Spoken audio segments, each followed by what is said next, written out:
नमस्कार, मैं आराधना सुधा। आप देख रहे हैं हिंद लाइव 2.0। बिहार की राजनीति में 50-50 का काम चल रहा है, क्योंकि जितना आरोप नीतीश कुमार पर लगाएंगे ठीक उतना ही आरोप बीजेपी पर भी लगाया जाता है।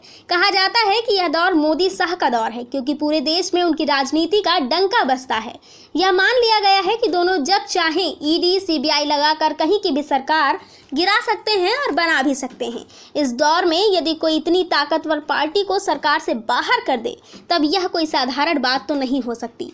अब इसके बाद बीजेपी कितनी भी नॉर्मल दिखने की कोशिश कर ले, पर एक झटका तो बीजेपी को लग ही चुका है, क्योंकि मोदी शाह को रिजेक्ट करने का साहस दिखा देना एक बड़ी बात है। दरअसल पिछले 6 साल में देश के 4 राज्यों में विधायकों को एयरलिफ्ट करने की तस्वीरें आई थी, जिसने ट्रेलर से क्लाइमैक्स तक सभी को बांधे रखा। सब यही जानना चाहते थे कि इन राज्यों का आगे क्या होगा, इन राज्यों की सरकारें बचेंगी या चली जाएंगी। महाराष्ट्र, मध्य प्रदेश, कर्नाटक और गोवा में मौजूदा सरकारें गिरी और बीजेपी ने अपनी सरकार बनाई। इन राज्यों में बीजेपी ने ऐसे ही सरकार नहीं बना ली, इसके पीछे कई पापड़ भी बेलने पड़े। विधायकों को एयरलिफ्ट कराया गया, होटलों में ठहराया गया, बाहर पहरा लगाया गया और एक राज्य से दूसरे राज्य भी भेजा गया और दूसरे राज्य की पुलिस से मदद भी ली गई। यहाँ तक कि खरीद फरोख्त तक के आरोप भी लगे। लेकिन बिहार ने हमेशा की तरह पूरे देश को फिर चौंका दिया। नीतीश कुमार ने ऑपरेशन लोटस पर तो पानी फेरा ही, साथ ही साथ सभी विधायकों का विश्वास भी जीत कर रखा।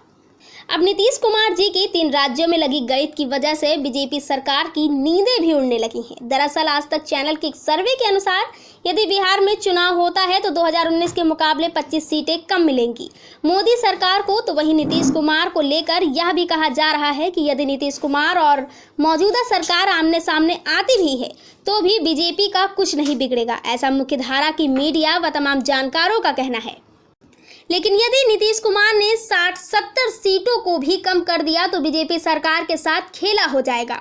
उनकी रातों की नींद उड़ने में देर नहीं लगेगी। 2019 में यूपी से बीजेपी को 80 में से 62 सीटें मिली थी। अब नीतीश कुमार की बस इतनी सी कोशिश है कि इन 62 सीटों में से सिर्फ 10 से 15 सीटें कम हो जाएं। तो वहीं झारखंड में 14 सीटों में से 11 सीटें थी बीजेपी की 2019 में, लेकिन 2024 में नीतीश का झारखंड में भी सिर्फ 6 से 7 सीटों का टारगेट है।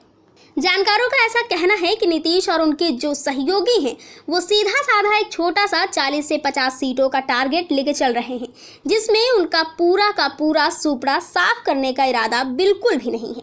बस 50 सीटों का ही टारगेट है। और इसके बाद यदि हम यह ग्राफ देखें तब 2019 में 303 सीटें थी बीजेपी की, और यदि 40 से 50 सीटों का भी टारगेट पूरा हो जाता है तब इन 303 सीटों में से ये सीटें घटा दें तो टैली आती है 253 सीटों की। ये सिर्फ बिहार, झारखंड, यूपी के सीटों की बात कर रहे हैं।